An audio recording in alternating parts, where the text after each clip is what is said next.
Fluorescence in situ hybridization protocol in human sperm nuclei has been widely incorporated in the field of clinical diagnosis. One of the applications of this methodology is spermatozoa aneuploidy screening as part of the advice on reproduction given to infertile males. The presence of numerical abnormalities is higher in these individuals than in the general population, and they often display abnormal seminal parameters. This represents an increased risk of transmitting these anomalies to any offspring. Today, we are going to illustrate the fluorescence in situ hybridization protocol in decondensed sperm nuclei for the analysis of chromosomes 13, 18, 21, X and Y.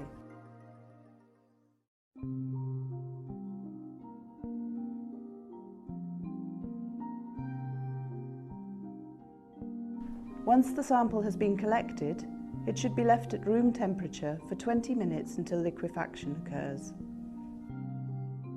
To begin the protocol, the sample must be transferred to a centrifuge tube.